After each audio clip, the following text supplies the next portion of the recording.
上过来自命令的技巧，闪现一颗，打开了，干两进了，这波直接直击地位4人，老鼠没了，师弟没了，这边大爷也没杀，老鼠也没杀，落叶倒地，只剩皇冠哥。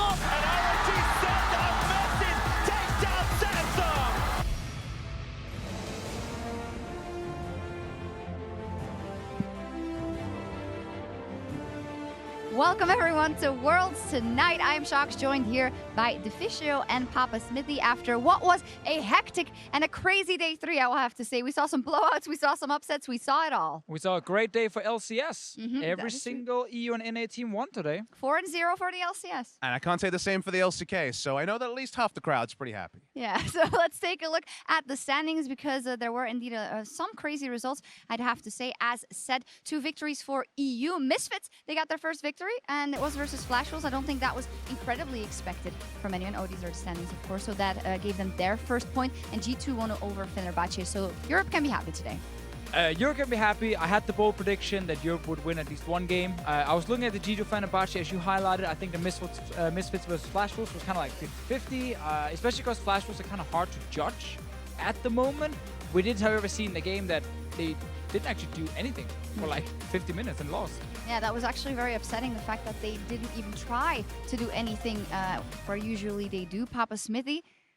It was kind of a trend. If you think about it, there was, 3 games in a row where, in terms of kills at least, they were perfect games, right? 3 games that were shutouts for one side is not really something you expect, but it kind of feels like an extension of the meta. And I really do have a bone to pick with some of the styles chosen here, because a lot of teams, Korean teams especially, they love the outscale, they love the scale, and they think, okay, play defensive until you finally take it over in the late game. And 3 days in, we finally saw that being punished, especially in that Samsung game. We do, however, also see most of those games go in favor of the Korean teams because they do, in fact, get to the late game, and the teams they're facing are not aggressive enough in the way they're playing. So there's a lot of things for teams to figure out, especially for next week when we go into the second round robin, because there is counters to what we're seeing where you can still get the Ardent Sensor, but you can run more engaged, you can run more aggressive comps, you can pick lane counters, like we saw a bit today as well. Yeah, and when you talk about some new picks we saw that are being successful, the EU wins were both off the back of Trundle. Of course, you called it. I'm just giving you credit where Thank you. Probably Thank not you. you. Just saying, it would make a lot of sense if people started playing Trundle. We were actually all sitting upstairs being very surprised. No one wanted to pick it. So I'm glad Europe brought it out and was very successful with it. And it's one of those things where you think about what Trundle brings. Everyone knows about the split push, but playing around pressure and teams that were drafting basically outscale comps usually give up pressure. They usually give up objectives to try to get to the late game. The Trundles here were paying full advantage of that, and that's why I think back to games where I was super convinced by how teams were playing. And I think of SKT versus C9 after C9 put in a big win today. You rewind all the way back to day 1. That was decisive. That was moving forward. That's the sort of League of Legends I'm hoping for. But I feel like today, the SKT we saw, certainly the Samsung, it was much more to the defensive side. And that's why suddenly I have queries that I didn't think I'd have as the tournament started.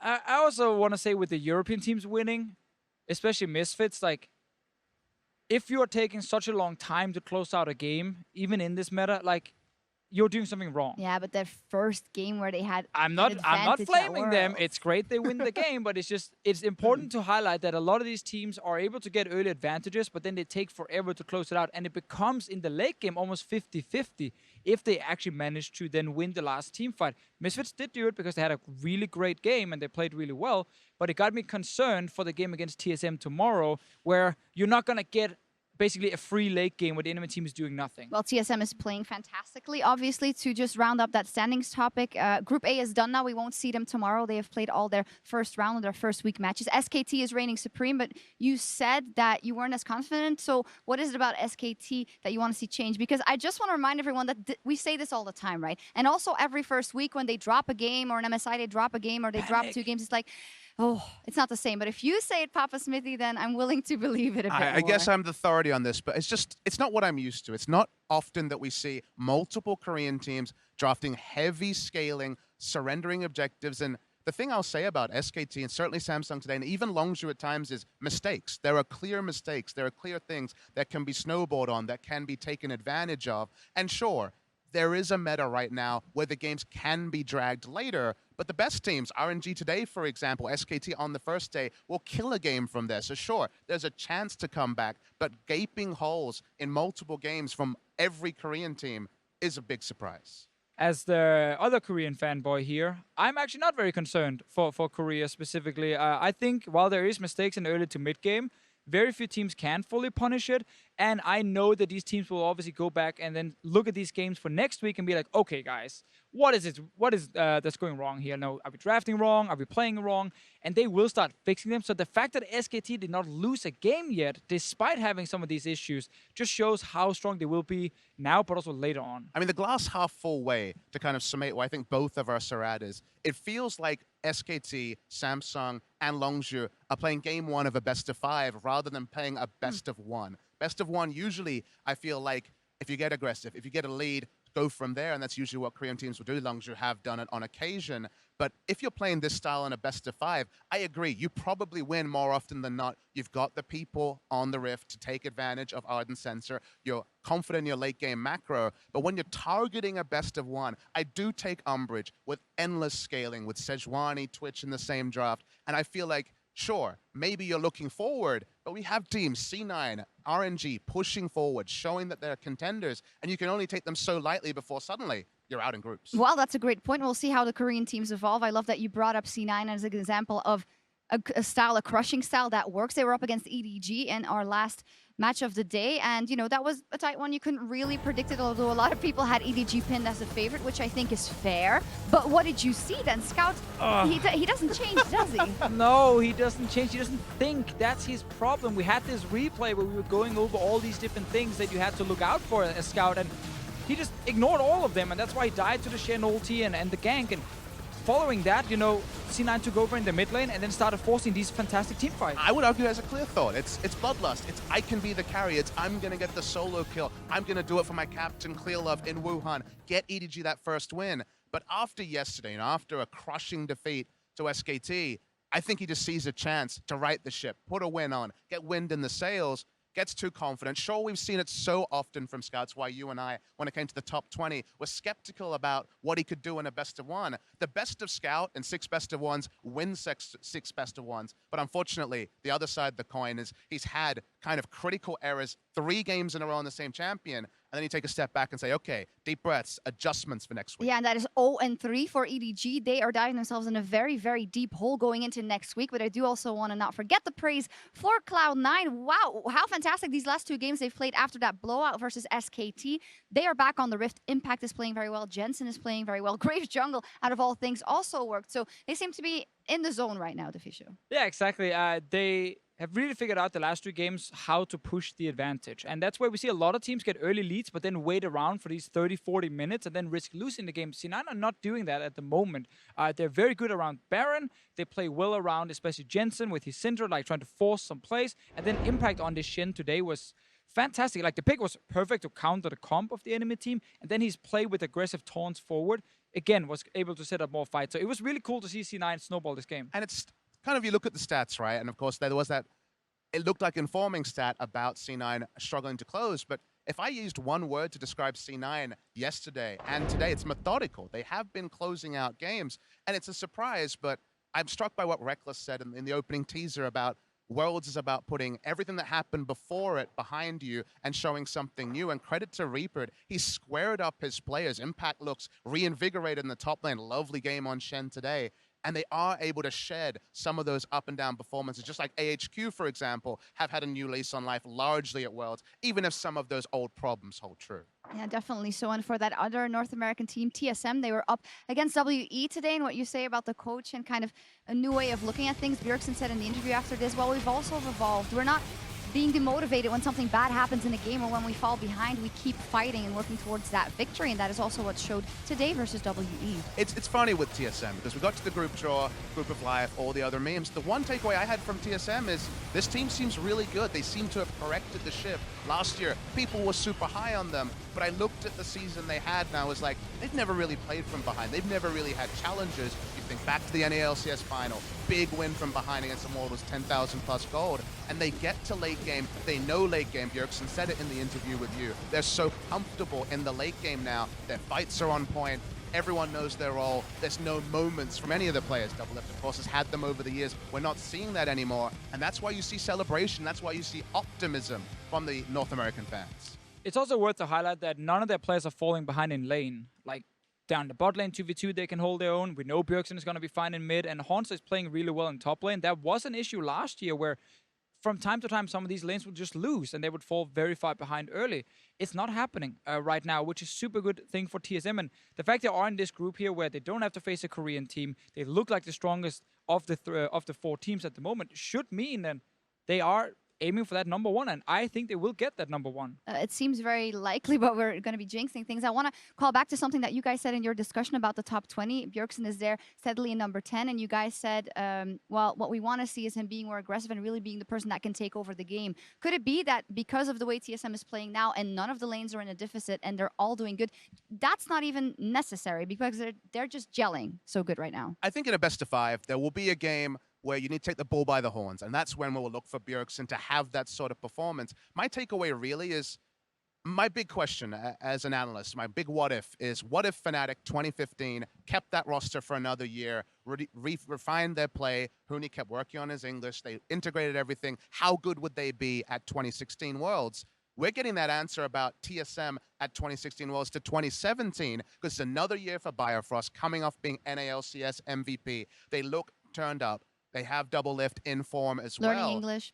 Well, that part, he can go on the analyst desk, etc., etc. But the big thing there is they look like a more mature team. And unfortunately, in the nature of our sport, we don't see that often enough. So I love seeing it here and being like, wow, they actually do look like they learned a lot in a year, even if there were some ups and downs and some roster swaps along the way. Yeah, good stuff from TSM. Not so good stuff from Samsung. Today, they got handed their first loss, and the first loss to a Korean team versus RNG. It was a fantastic game, though, I gotta say. And it was one of those where RNG just put the pedal to the metal. Yeah, they were definitely not afraid when it came to punishing mistakes. And that's kind of one thing I noticed with a lot of teams. When they see a top Korean team out of position, they don't just punish them instantly. They're often kind of hesitating, and then this team doesn't end up losing anything. This game here, whatever fight you're seeing on screen, it was just started by RNG because they saw one member from Samsung out of position and they went ham. I mean, RNG have always had the killer instinct, but sometimes we question how the soup is made. Some of the points to them, the relentless aggression in the early game has been up and down in the past. They're squared up. They're playing the meta largely, but also having their own aggressive flavor. And I know that if I was on the analyst desk, I was going to predict against Samsung because I thought pre-tournament, stylistically, RNG is a good matchup to Samsung. You don't need to say anything. We can pass it along. But it's a big thing to see them actually act on it. And if you're looking for a Chinese favorite, I would look no further than RNG. I have a lot of confidence in this team moving forward. Maybe it's a bold prediction, but I really like what I've seen so far. I want to say that before the tournament started, I agree with you. So you flip-flopped. RNG, with the playstyle in the LPL, could counter Samsung. They are changing up the draft quite a lot. The fact that Uzi is playing with an Ardent sense of support is very different. They are not going for all-in aggression. MLXG did not gank a lot in the early game. In this game was the same with some of the games we've seen, before here at Worlds. So that's why I was like, okay, RNG seems to be playing more like Samsung, which should not be in their favor. But then the fact that Samsung were being caught out of position and RNG pulled the trigger showed why they actually won that game. But it was definitely not a LPL RNG we are watching right now. They are adapting to the current meta and also playing a little bit more for late game. I got to talk to Uzi afterwards, and I've never seen him that happy. And I also asked about the Ardent Sensor meta and the bot lane, and he was just like, yeah, the meta, it could be very, very fun for me. And we know his legacy, so. I mean, he's an outstanding player. I always say the one thing I will always give Uzi is probably the best laner of all time. His mechanics, so often prized, out of this world. And to see him happy, now he grinned too early in the LPL final, didn't pick up that title. He'll definitely blush about that, but if he can do something here, if he can once again reach a final, he will feel like it's destiny now. And as the meta starts to settle, at least as far as we can see so far, in their wheelhouse, they start to play as 5 members. There's certainly been time, and with the roster shifting, there's been ups and downs. I really do look at RNG and say this could be the complete package. And usually with non-Korean teams, there's something you want to point to, and that hasn't been exposed so far. Well, let's take a look at what is on the plate for tomorrow. That'll be the last day of week 1 here. At least we have WE versus the Flash Wolves kicking everything off, and I'm looking for those matchup. Misfits versus TSM. It's going to be a good one. Also the Gigabyte Marines, IMT. Which one do you guys have your eye on? I mean, I'm looking at RNG versus G2, the very last game here of week 1. It's actually also casted by me and Papasmithy, so that's gonna be super exciting. That game, to me, is a very big part of if G2 makes it out or not. I think if they lose to RNG, I expect G2 to also lose to Samsung next week, and then suddenly they won't be getting enough wins to make it out. So the fact that obviously we have RNG beating Samsung right now, it is making everything way worse for G2 Esports. They have to beat RNG. Yeah, that was my thought exactly. I was like, whoa, this is cool. RNG upset Samsung, and then, that is really bad for G2, actually. But for me, it's another game we're casting, so we're full sellout here for the last 3 best of 1. Tune in. But Fnatic versus Longzhu, I think, is a really interesting one, because I think, okay, great bot lane matchup, right? At the end of the day, it's Reckless versus Prey. Haven't seen that in a long time. Something that stood out from 2015 World semifinals. That was, of course, Fnatic versus the Rocks Tigers at the time. Maybe Coup Tigers even, it's been so long ago. That's a really fun matchup. Ardent Sensor for both. Sure, it could get away from Fnatic, but whenever a team is 0-2 that some people had optimism about, and there's certainly ways that if it gets to late game, Fnatic can win fights. Reckless is a wonderful carry, even if he made a big boo-boo yesterday. What I'll say for Fnatic versus Longzhu is that Longzhu still haven't cemented on the current meta, and Fnatic need this win because a 0-3 Fnatic, we've seen a 0-3 EDG already, but a 0-3 Fnatic, I don't think anyone is predicting that. Me and Deficio are both looking at each other like, oh, it's... Fnatic tend to make a lot of macro mistakes, and Longzhu have already proven twice now that if you make a mistake or give them a small opening, they will just execute. Maybe don't make a big opening at 3 minutes into the game. Like a Mordekaiser in the bot lane? Maybe not. Maybe no. That's the one where you're 4 members, one guy is dead, and enemy team is just looking away from Baron for like 10 seconds, and Baron is gone, and bam, game is suddenly in favor of Longzhu. Like, these kind of plays will punish Fnatic, and that's why Fnatic needs to play flawlessly, and they need to have Reckless hard carry that game. Yeah, I mean, he did, right? But it just wasn't enough in the end, as we have seen yesterday. We make or break, or maybe we should put all our marbles on Misfits now. If they beat TSM tomorrow, there could be a chance with this 50-50. That's what Maxlor said. I mean, realistically, I think Misfits have a better chance of making out of groups than Fnatic at the moment. With Fnatic losing to Gigabyte Marines in the first day, it is very difficult. If they lose to Longzhu, they got to win every single game next week. Misfits are going to play Flash Wolves again. They can take them down. I think they can go even against WE, and if they're showing something good against TSM, there is a chance they can make it out. So this is, I mean, I'm not lying here. Before, we didn't put that much stake in Misfits. We didn't really know what would happen, but obviously they're the 3rd seed coming out of Europe, actually the 2nd seed coming out of Europe. But have you seen enough now from this match against Flash Wolves that you think they could do so much more? It's more the fact that I don't think Flash Wolves are looking very good. So I'm looking at Misfits to take another win in that specific one. And if they can find one more game against either TSM and WE, there's at least a chance of a tiebreaker. I still think it's on TSM and WE to make it out, and Misfits are still like an outsider. I just think there's a higher chance they do it compared to Fnatic, who are currently 0-2. It is funny how this segment did turn into an EU support group on this side of the side of the chair. We got to do something. No, just kidding. We're not crying yet. No, we're not. Hey, it was good today. Any closing thoughts from you, Papasmithy? I mean, it was a good day's games. The meta continues to evolve. Sure, it is developed around a single item, but I want to see where it goes from here, because I like that the teams that sit back are punished and that the aggressors largely are the ones coming out. That's how I feel League of Legends should be played, and so far, at least today, that was rewarded. And it's also very fun to watch, so that will be it from us here in Worlds tonight. Thank you very much, Deficio. Thank you very much, Papasmithy. We're going to sign off, and then we'll be back tomorrow for the final day of Week 1 groups here from Wuhan. We'll see you then.